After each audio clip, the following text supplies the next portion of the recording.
Imagine missing your flight because you chose to help a lonely stranger abandoned in an airport. Imagine without knowing it that one simple act of kindness would spark a chain of events that would shatter everything you thought you knew about fate, about love, and about trust. Emily Carter had dreams big ones. A life-changing opportunity awaited her across the ocean. But in a single heartbeat, she turned away from her own future to rescue an elderly woman left stranded and scared. What Emily didn't know was that the woman's son, a man of immense power and hidden heartbreak, had been watching her the entire time. What would you do if your act of kindness was seen by someone who could change your entire life? Would you trust it or would you run from it? Tonight we unravel a story where coincidence feels too perfect, where generosity hides secrets, and where the purest intentions collide with deep betrayals. Stay with us because what begins with a missed flight will lead to a love story that defies even the cruelest twists of fate. Are you ready to dive into the unknown? The heavy buzz of the New York City International Airport echoed through the glass terminals, blending announcements and hurried footsteps into a distant roar. Emily Parker clutched her boarding pass, tightly weaving through the chaotic crowd. Her heart raced. She was minutes away from missing the flight she had dreamed about for years, a community development conference that could open new doors for her struggling center back in Austin, Texas. But then just as she passed Gate 14, something made her stop. An elderly woman sat abandoned in a wheelchair, trembling, her silver hair wild against the fluorescent lights. Tears shimmered in her tired eyes as she glanced around helplessly. Without a second thought, Emily dropped her suitcase and rushed to her side. "Are you all right, ma'am?" Emily asked, kneeling beside her. My caregiver went to find assistance." "But that was half an hour ago," the woman stammered. "My flight boards soon, I can't move alone." Emily's own boarding call was already blaring overhead, the final warning echoing through the concourse. She hesitated for a heartbeat. Should she run to catch her flight or stay with this stranger? "What would you have done?" "My name's Emily Parker." "Don't worry, ma'am. I'm not leaving you alone." Emily grasped the woman's trembling hands, firmly offering a smile she wasn't sure she felt. Across the hall, a tall man in a sharp navy suit ended a heated business call and turned only to freeze mid-step. His sharp brown eyes softened as he watched Emily's selfless act. His name was Ryan Brooks, heir to Brooks Development's, one of the largest private real estate companies in the country. He had come to surprise his mother, Margaret Brooks, but instead found himself frozen by guilt. It should have been him at her side, not a stranger. And yet, something about the young woman's genuine kindness rooted him to the spot. Emily moved quickly, flagging down airport staff, checking Margaret's documents, and tracking down the missing caregiver, who returned looking flustered and overwhelmed. By the time everything was settled, Emily looked at her watch and sighed in defeat. Her flight had long since departed. "Thank you, my dear," Margaret whispered, holding Emily's hand tightly. "You're an angel, truly." "It was nothing, ma'am. I'm just glad I could help," Emily said, blinking back tears of her own. She squeezed Margaret's hand once more before stepping away toward the ticket counter, trying to figure out her next move. But fate wasn't done yet, unseen by Emily.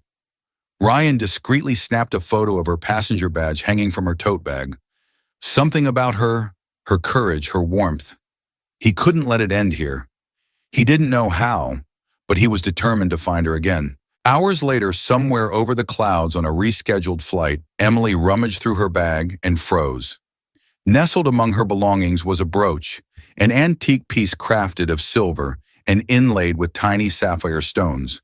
Clutched to it was a small handwritten note. "For the angel who showed kindness to a stranger, may this bring you the same fortune it once brought me. Margaret C." Emily traced the brooch under the dim cabin light, overwhelmed by the strange mixture of emotion swirling inside her. It felt important, more important than she could yet understand.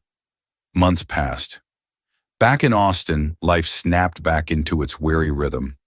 Emily returned to running the Hope Community Center, battling dwindling funds and mountains of grant applications, fighting for every resource for the kids and families she served.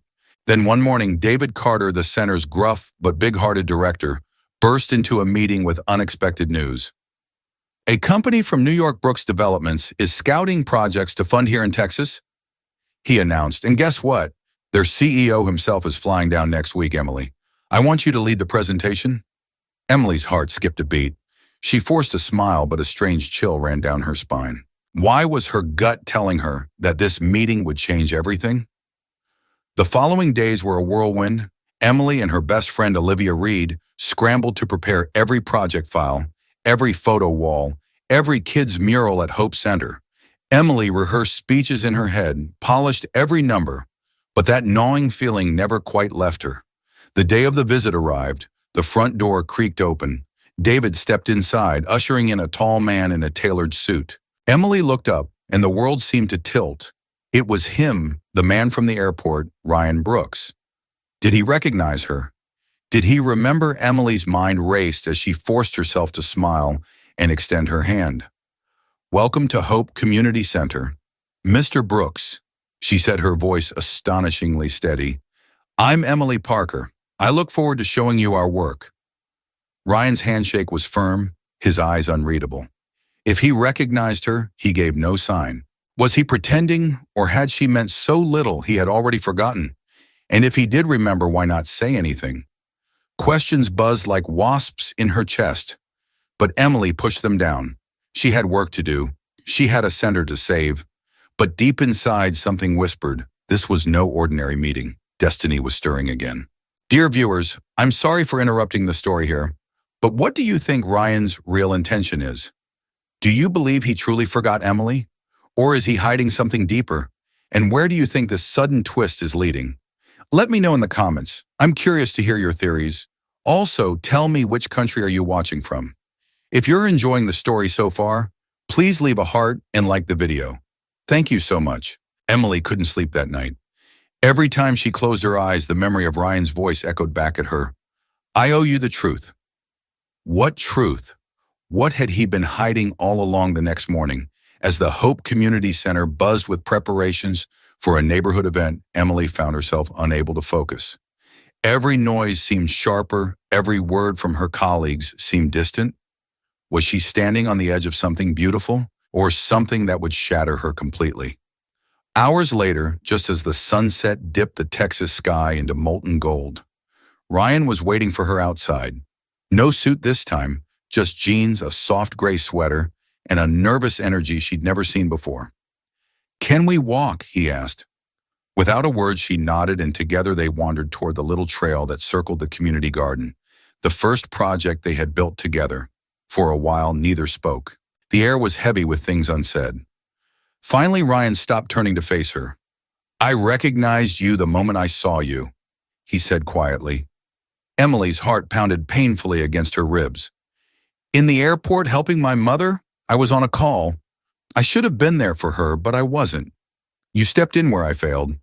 He swallowed hard, emotion cracking his voice. I took a picture of your ID tag. I found out who you were. And yes, I asked to oversee the Hope Center project. Because I wanted to meet you. The words hit Emily like a wave she hadn't braced for. You followed me.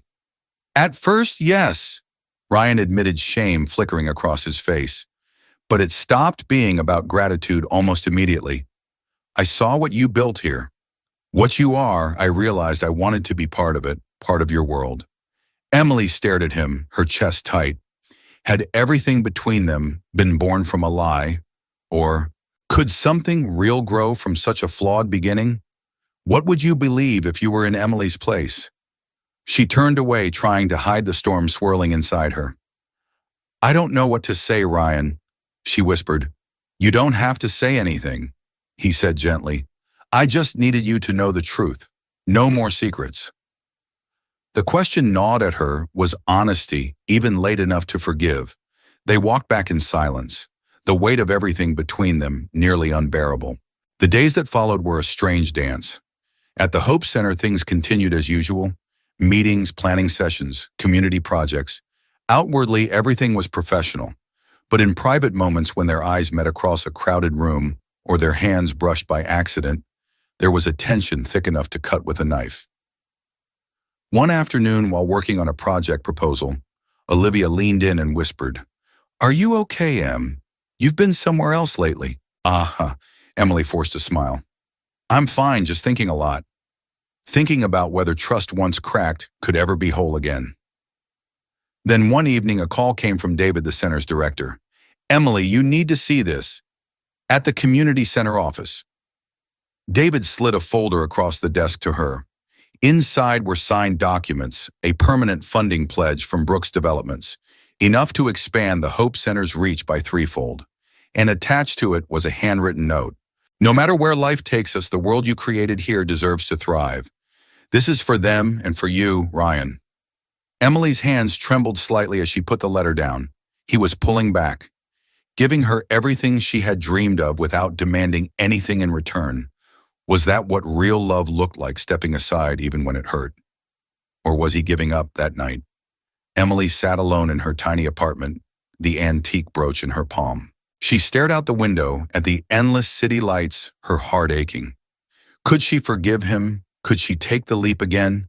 Knowing how it all began. The next morning brought a surprise. Mercedes Brooks, Ryan's mother, arrived unannounced at the Hope Center, pushed in her wheelchair by a young assistant. "Miss Carter," Mercedes said warmly, her eyes shining with mischief and wisdom, "might I borrow a few minutes of your time?" Of course, Emily agreed, though her heart hammered with nerves. They settled into a sunlit corner, and for a moment Mercedes simply studied her, as if memorizing her face. "You know," Mercedes began softly, "years ago, when I was much younger, someone once helped me. When I was alone, scared and unseen, I never forgot them." She leaned forward slightly, lowering her voice. "The brooch I gave you, it has a tradition. It's given only to those who change the course of someone's life simply by being who they are. It always finds its rightful owner." Tears pricked Emily's eyes. "Ryan didn't just follow you because you helped me," Mercedes said, smiling. "He followed you because he recognized the kind of person you are, the kind we Brooks were always too busy or too proud to notice." Mercedes gently took Emily's hand. "Whatever you decide, know this: you didn't just change my son's life. You gave him back his heart." Emily squeezed her hand tightly, overwhelmed. When Mercedes finally left, the air seemed heavier, charged with possibility. The next night, the Hope Center hosted a quiet celebration for a new literacy program, a program funded by Brooks Developments. As Emily stepped up to the small podium to give her speech, she spotted Ryan standing at the back of the room, unobtrusive, silent. He was here, not for recognition, not for applause, just for her. She cleared her throat, forcing a smile. "And so," Emily said, her voice steady, "tonight we celebrate more than just a new chapter for our community. We celebrate the power of a single act of kindness and the courage it takes to trust again." Her eyes met Ryan's across the room, and for the first time in a long while, she felt the ground solid beneath her feet. Dear viewers, I'm so sorry to leave you here, but life's biggest decisions are never simple, are they? If you were Emily, would you give Ryan another chance? Do you believe true love can survive a complicated beginning? Comment below and tell me what you think. And by the way, where are you watching from? I'd love to know. If you're enjoying this emotional journey, please like and drop a heart. Your support means the world. The days after the Hope Center event passed slowly, heavy with unspoken questions. Emily dove back into her work, burying herself in projects and meetings, pretending that Ryan's sudden reappearance hadn't shaken her carefully rebuilt world. But every night, when the noise of the day faded and the silence crept in, one question haunted her. Was it really over? One cool afternoon, while she was organizing supplies for a new literacy program, a soft knock echoed from her office door. She looked up, and there he was. Ryan stood in the doorway, not in an expensive suit, but in jeans and a casual shirt, carrying a worn leather folder under his arm. No photographers, no media, just him. Emily's heart skipped painfully, but she kept her voice steady. "What are you doing here?" "I'm not here to ask for anything," he said. "Just to show you something." Skeptical but curious. She nodded. Ryan stepped forward and placed the folder on her desk. "These are the new projects Hope United is launching," he said, "inspired by your center. No press releases, no sponsorship banners, real partnerships with local communities." Emily opened the folder, scanning the documents.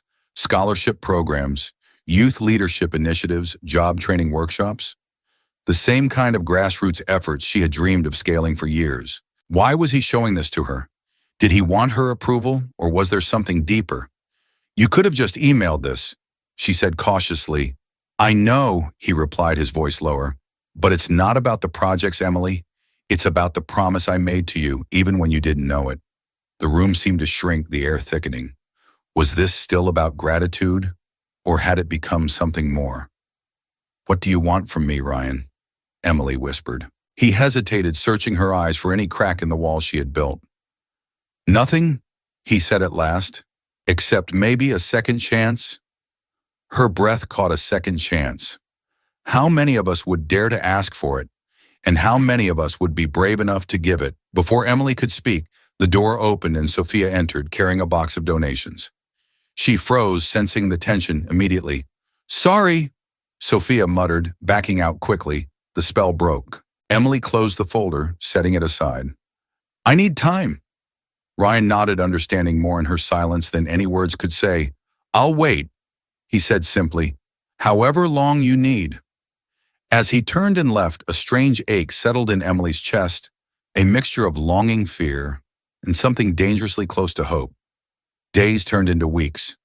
The Hope Center flourished, buoyed by the quiet support from Hope United. Ryan kept his distance, never pushing, never demanding. Yet Emily could feel him in every new scholarship, every new opportunity offered to the kids she had dedicated her life to helping. Was it possible that he had changed, or had he been genuine from the beginning, and she had been too afraid to see it? One evening after closing the center, Emily wandered to the community garden, the same place where Ryan had first given her the wooden plaque. The plaque was still there, weathered by rain and sun, but the inscription remained clear. In honor of the angels who choose kindness even when no one is watching. Emily traced the words with her fingers, tears blurring her vision.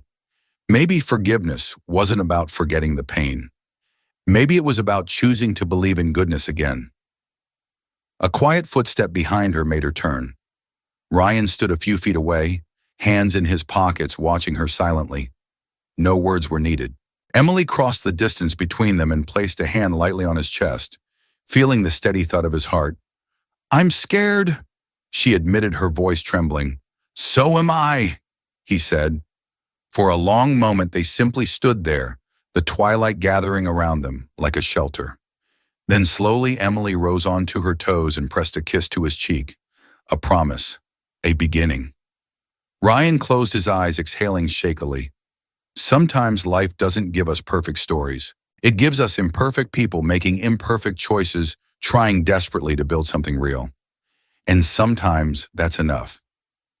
Dear friends, I'm so sorry to interrupt this beautiful moment, but true love, like true healing, takes patience and courage. Now let me ask you, if you had been in Emily's place, would you have taken the risk to trust again? Or would you have walked away to protect your heart? I'd love to hear your thoughts in the comments. Also, where in the world are you watching from today? If this story touched your heart, please give it a like, drop a heart, and share it with someone who might need a little hope in their life. Thank you so much for being here. You are the reason these stories live and breathe.